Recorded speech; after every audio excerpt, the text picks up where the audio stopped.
Hello, my name is Owen, and welcome to another list video. We love lists. This list is going to be books that have shaped me, have transformed me into the creature that I am today. I made a similar video like this about 8 or 9 months ago. That one was more like these were fundamental points in my reading journey that transformed my tastes and stuff like that. This one's even more personal.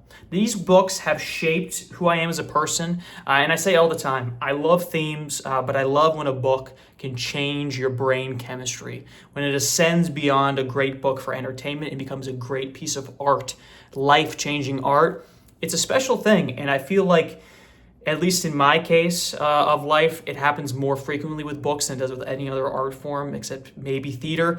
But there's so many books that have just changed the way that I think about life and that I look at life. And when I was thinking of this list, I have 4 things we're going to talk about today, four books that really changed my life in significant ways, and I want to talk about them. Some are books I read a long time ago, some are books I read recently, but each hold a special place in my heart now, and I think it's a great way to recommend a book by saying it will change your life, and then have a concrete example for it. We're starting off with the I get not the most superficial, but I guess the most non-serious of the bunch. It is The Princess Bride by William Goldman. Now, like most people, I did see the movie first. I saw it when I was younger, and I fell in love with it. And honestly, the movie, I got to attribute a lot to, too. That is one of the movies that I feel like changed my brain chemistry. I've been reading a lot more romance recently, but I've always been a fan of rom-coms and fantasy, and to kind of mix that.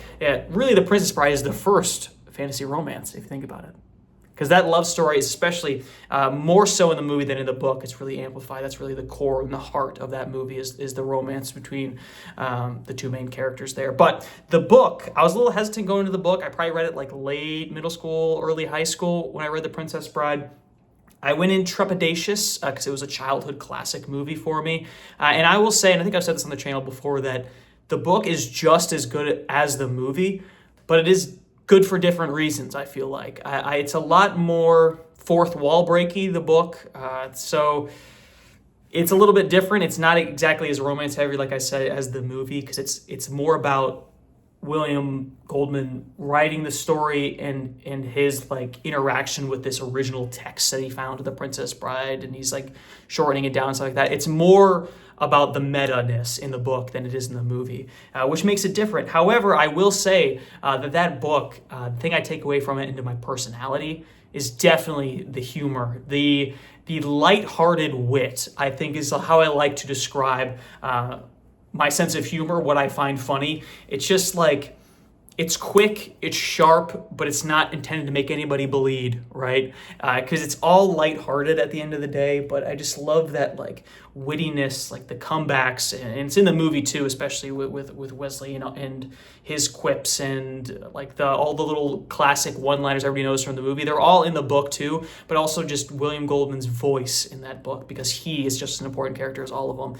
I just find it really funny, and just the way that he messes with his readers. In the book, there's a whole section where he has a fake address that you could write to get a secret part of the book that you could get released, and you got to reach out to this person, or you got to send an email to this thing. I think they changed to an email in an updated edition or something like that. And if you actually do it, it'll send you something fake. He basically set up this elaborate prank that literally no one should go through the effort of doing, but just the amount of effort he puts into such a stupid joke.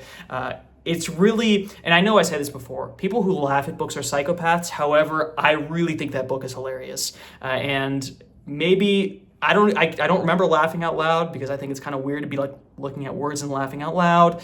But I did find it quite amusing. And when I try to be funny, I try to keep it lighthearted, but I try to be smart too.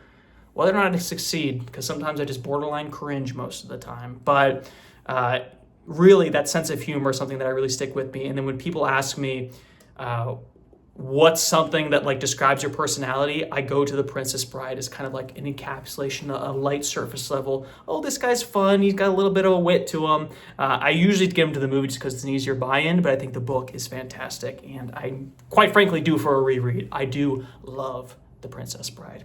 Moving on from there, we're going deep. We're going dark.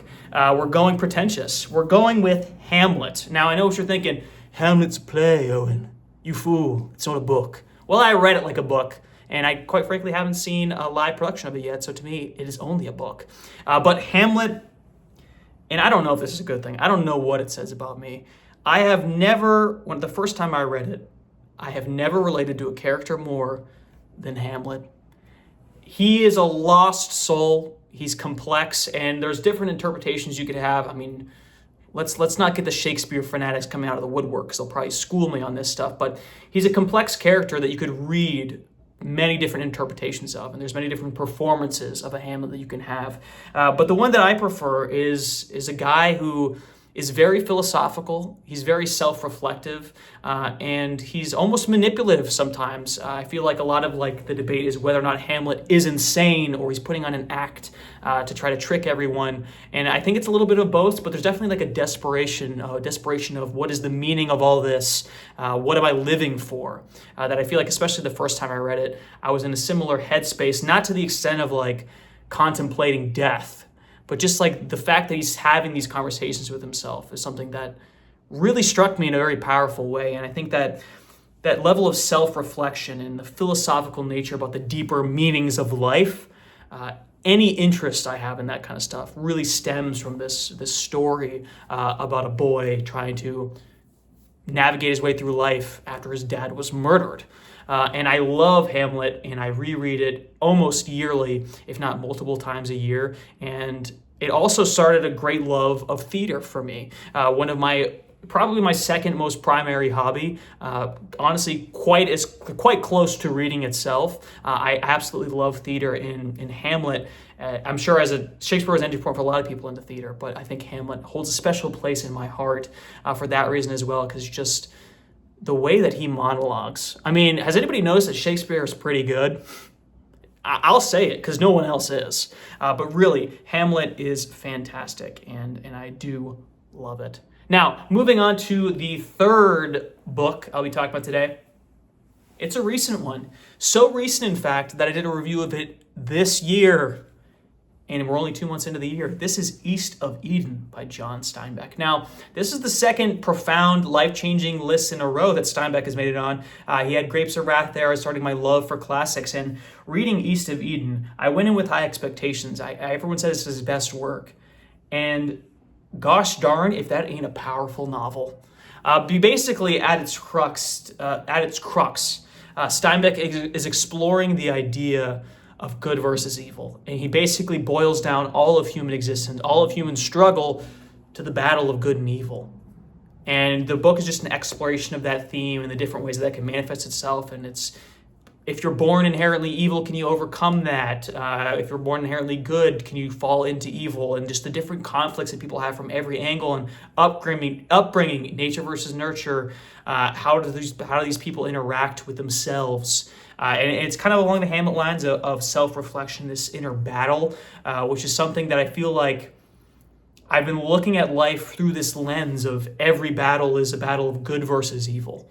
It's taking life and simplifying it to the smallest level, but in a way that doesn't trivialize life, if that makes sense. If you think about every action you do, is it good or is it evil?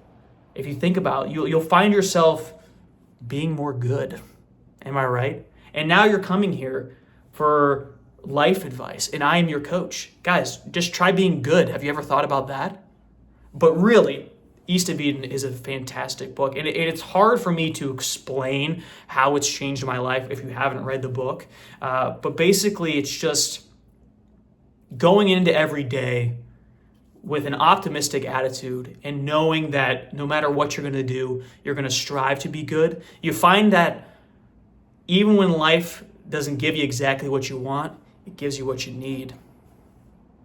You ever think about that? Now that was a good line, a variation on many quotes that are already famous, said by people much smarter than me. But finally, the final book on this list, it's a series I never shut up about.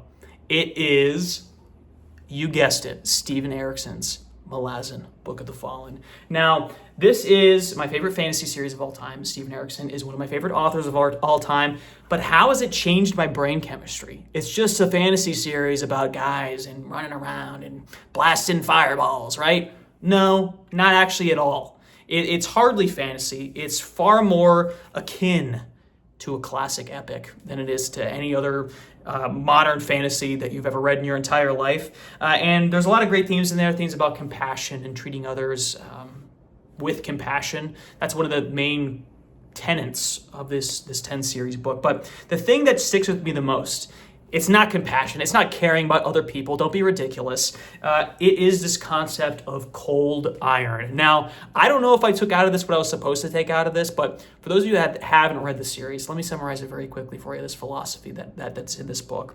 So basically, there's a book in the series where the characters are discussing the difference between people who are hot iron and people who are cold iron. And the way I interpret it is hot iron is people with intense amount of passion. And they desperately want something, and they'll get so worked up over it, and they'll put their entire being into it, and they'll be passionate, and they will rage and roar and fight for tooth and nail for what they want. And those people are very successful, and they really go after what they want with all that they got. But then there's cold iron, and cold iron is like it sounds. It's not as sparky, it's not as flashy, it's serious, it's determined. It's almost like an unstoppable force. It's not about the passion. It's not about how much you want it. Cold iron is almost, I'm gonna have it because there's no other option than me winning. It's like the quote that says, "It's not over till I win." That's what cold iron is. And there's a scene where this person who is defined by the people around them as hot iron, as pure passion, they would win against any normal person except cold iron, because cold iron does not care about your passion. Cold iron knows nothing but success. And you know, it could sound egotistical. It's like, oh, this guy thinks he's going to win no matter what. But it's a certain philosophy of life that no matter what I go through, no matter what setbacks I encounter, knowing exactly what I want and knowing that one day I will succeed, it kind of contributes back to this whole optimistic attitude in life. That if you truly believe that this is what your life is going to give you everything you want, all you got to do is just keep moving forward slowly. Don't let the distractions get to you. Your life will be a better place. And you know what? I find that quite inspiring. I'm not one to watch those motivational videos of like, get up at 6 a.m., everyone's sleeping, you're going to be awake. To me, this is that. To me, reading a 10-page fantasy book does that same thing for me.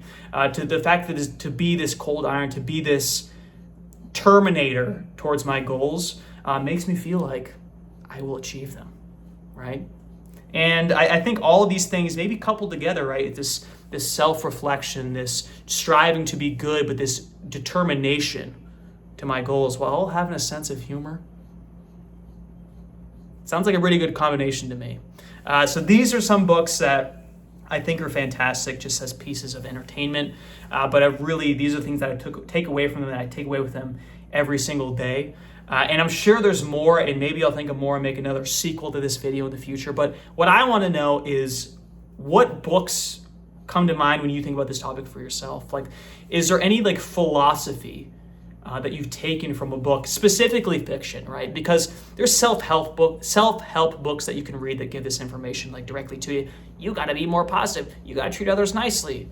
Okay, it's not the same as reading characters doing it, which I feel like why sometimes fiction is almost more effective at teaching lessons. And I feel like that's like the history of stories, right? We use stories to teach lessons. So the fact that I've got some lessons from these stories, I think is pretty spectacular, and it's fun to reflect upon.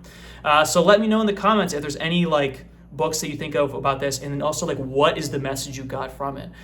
Even if it's something as simple as be good, right? But giving the book with it, it's just a deeper journey, right? To reinforce something so simple, but through a book, sometimes is more powerful than just saying it out loud, if that makes any sense whatsoever. But be sure to like and subscribe if you like the video and you want to see more like it in the future. And as always, thanks for sticking around.